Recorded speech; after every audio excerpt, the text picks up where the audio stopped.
Eris यानी मेष राशि। जब ग्रह हमारे अनुकूल हों तो हमें अधिक परिश्रम की आवश्यकता नहीं होती है, लेकिन वही ग्रह अगर हमारे प्रतिकूल होते हैं तो हमें अधिक परिश्रम की आवश्यकता होती है, अधिक मेहनत की आवश्यकता होती है।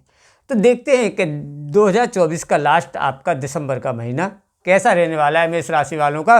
2024 दिसंबर का इस गोचर का प्रभाव क्या आने वाला है आपके दैनिक जीवन पर, आपके व्यापार पर, शिक्षा क्षेत्रों में किस प्रकार का आपका गोचर रहने वाला है। पहले एक बार गोचर पर नजर डालते हैं कि सेकंड हाउस में आपके गुरु हैं और फोर्थ हाउस में आपके मंगल हैं और सिक्स हाउस में आपके केतु हैं और एट्थ हाउस में आपके सूर्य और बुध हैं और नाइन्थ हाउस में आपके शुक्र हैं और एकादश भाव यानी 11th हाउस में आपके शनि हैं और 10th हाउस में आपके राहु हैं। वो 12th हाउस यानी द्वादश भाव में लास्ट हाउस में आपके राहु है। तो इस गोचर का प्रभाव आपकी उसमें ये आने वाला है कि इस समय आपका ये समझ लीजिए सेनापति मंगल ही आपके सब कुछ संभाले हुए हैं इस समय पे मेष राशि वालों का।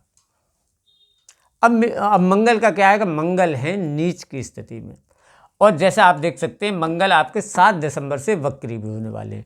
तो उससे पहले इनका जो प्रभाव है वो तो काफ़ी हद तक सही है। जैसे आप वाहन भूमि मकान का जो भी योग बनाते हैं इस समय पे वो आप बनाइए, वो बहुत ही अच्छा रहने वाला है आपको।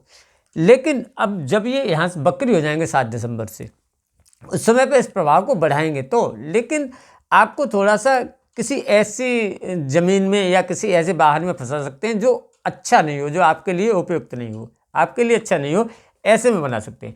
तो अगर आप भूमि वाहन इनका योग बना मतलब प्लान कर रहे हैं तो आप 7 दिसंबर से पहले पहले बनाइए, बहुत अच्छा रहने वाला होगा। इसके साथ साथ देखते हैं कि धन की स्थिति इस समय पर आपकी बहुत अच्छी बनाने वाले हैं, धन की स्थिति आपकी बहुत अच्छी रहेगी। इनकम का देखा जाए तो शनि महाराज आपके इनकम के भाव में यानी एकादश भाव में जैसे आप देख सकते हैं तो वो गोचर कर रहा है मध्यम गति से, वो आपको कोई भी इस समय पर प्रॉब्लम नहीं दे रहा है, यानी सही उनका गोचर है। अब बृहस्पति आपके धन भाव में बैठे हैं तो वो आपके धन को इस समय पर बचाएंगे, तो आप इस समय पर पैसा इकट्ठा कर पाएंगे। हालांकि आपकी लंबी यात्राएं हो सकती हैं इस समय पे, या हॉस्पिटल वगैरह आपको जाना आना पड़ सकता है, चाहे वो अपने स्वास्थ्य के कारण जाना पड़े या किसी दूसरे के घर परिवार में किसी के साथ जाना पड़े, लेकिन हॉस्पिटल वगैरह भी आपको जाना आना हो सकता है, उसमें भी आपका खर्चा रह सकता होता है। लंबी यात्राएं भी इस समय पे होने का आपका योग बनता है। उन यात्राओं से आपको लाभ भी रहने वाला होगा, लेकिन आपकी लंबी लंबी यात्राएं ज़रूर होने वाली होंगी दिसंबर में इस समय पे, और फिलहाल भी थोड़ी बहुत रही होंगी कुछ समय आपकी लंबी यात्राएं। इसके साथ देखते हैं कि शिक्षा का कैसा रहने वाला है। तो शिक्षा इस समय पे आपकी मध्यम रहने वाली है, क्योंकि सूर्य अष्टम भाव में, बुध आदित्य होगा, बुद्धि सही रहेगी लेकिन उतना पढ़ाई में उतना मन नहीं लगने वाला होगा।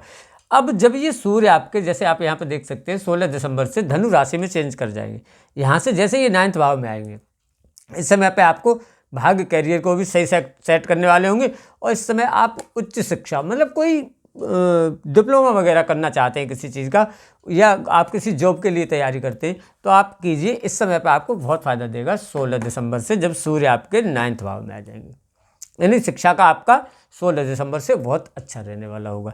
अब शुक्र का आपका जैसे मकर राशि में गोचर बदल जाएगा, 9th भाव आपका सही रहेगा, यानी इस समय पे आप जो आपस के संबंध होंगे वो भी सही रहेंगे पति पत्नी के। इसके साथ साथ जब ये शुक्र का गोचर 9th मकर राशि में बदल जाएगा 10th भाव में, तब ये यहाँ पे आपके व्यापार में तो अच्छा करेंगे, लेकिन 9th हाउस को थोड़ा सा गड़बड़ करेंगे जैसे शुक्र का यहाँ पर गोचर बदलेगा। तो व्यापार इस समय पे आपका सही रहने वाला होगा। मंगल आपके हो जाएंगे 7 दिसंबर से वक्री, 10वें भाव में होंगे, इनकी पूर्ण दृष्टि आपके व्यापार के घर पे जाने वाली होगी। तो व्यापार के घर पे जब इनकी दृष्टि जाएगी और वक्री स्थिति में होंगे तो वो उस प्रभाव को बढ़ाएंगे तो, लेकिन साथ साथ शुक्र भी उसमें होंगे। तो व्यापार में आपको एकदम से उतार चढ़ाव नजर आएगा, मतलब थोड़ा बहुत आपको झटका लगने की समय व्यापार में होगी। लेकिन अगर कोई पार्टनरशिप में व्यापार करते होंगे उनको इस समय पर थोड़ी सी जरूर ही व्यापार में उतार चढ़ाव दिखेगा, थोड़ा सा आपके व्यापार में मंदी दिखेगी एकदम से, मतलब व्यापार बिगड़ने की समय पर संभावनाएं रह सकती होती है। अगर अपना ही व्यापार होगा अकेले व्यक्ति का तो वो लगभग सही रहने वाला होगा।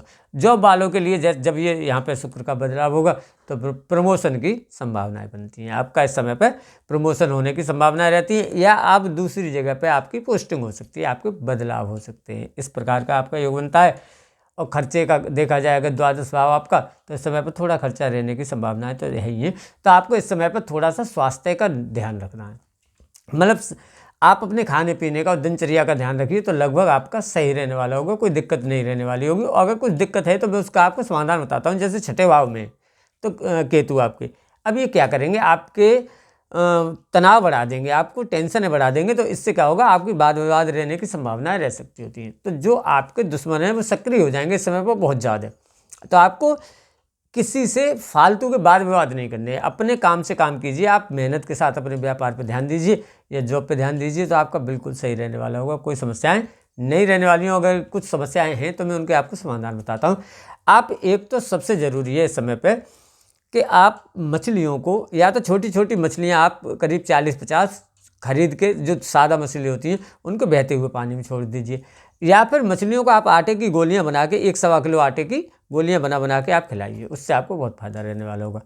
साथ साथ आप कुत्ते को कुछ भोजन खिलाइए, चींटियों को आटे की पंजीरी डालिए, इससे आपको कोई भी खास समस्याएं इस समय पर नहीं रहने वाली होंगी। और मैं इसी प्रकार की ज्योतिष से संबंधित जानकारी देता रहता हूँ। तो अगर आप चैनल पर नए हो तो चैनल को आप सब्सक्राइब कर लीजिए, वीडियो अच्छी लगे तो आप लाइक भी कीजिएगा। इसी के साथ वीडियो समाप्त करता हूँ। जय माता की।